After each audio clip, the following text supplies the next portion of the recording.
দান করেন ইয়া আরহামার রাহিমিন ইয়া রাব্বাল আলামিন।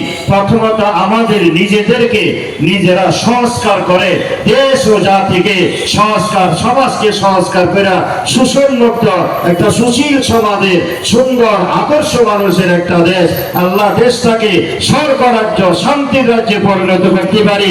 এইভাবে সুন্দর একটা দেশ গড়ার জন্য আমাল খরচ করে ইয়া আল্লাহ দেশের সেবামূলক কাজ করার তৌফিক আমাদেরকে দান করেন ইয়া আল্লাহ। বিশেষ করে আমাদের শ্যামল ভাইকে ইয়া আল্লাহ আরো ব্যাপকভাবে দেশ দশ দিনের খেদমত করার তৌফিক দান করলেন ইয়া আল্লাহ। আমাদের সকলকে ইয়া আল্লাহ আখিরাতমুখী জীবন গড়ার তৌফিক দান করেন।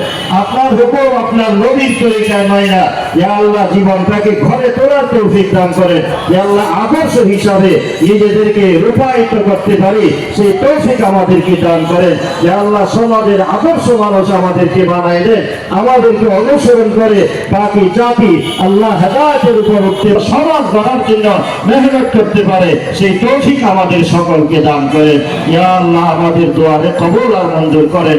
রাসূল করিম সাল্লাল্লাহু আলাইহি ওয়াসাল্লামের তুফাইলে আল্লাহ আমাদের দুয়ারে কবুল মঞ্জুর করেন ইয়া আল্লাহ। শেষবারের মতো আবার আপনার কাছে বিনীত প্রার্থনা ইয়া আল্লাহ আমাদের দেশনেত্রী ইয়া আল্লাহ বেগম খালেদা জিয়াকে আল্লাহ দ্রুত শেফায়ে কামেল আজে তাজ নসিব করেন ইয়া আরহামার রাহিমিন।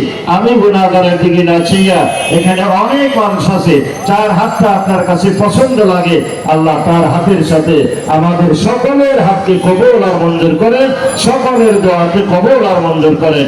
সাল্লাল্লাহু আলা খায়রি খালকিহি ওয়া নূরি আরশিহি মুহাম্মাদি ওয়া আলিহি ওয়া আসহাবিহি আজমাইন আমিন আমিন আমিন বিরহমাতিকা ইয়া আরহামার রাহিমিন।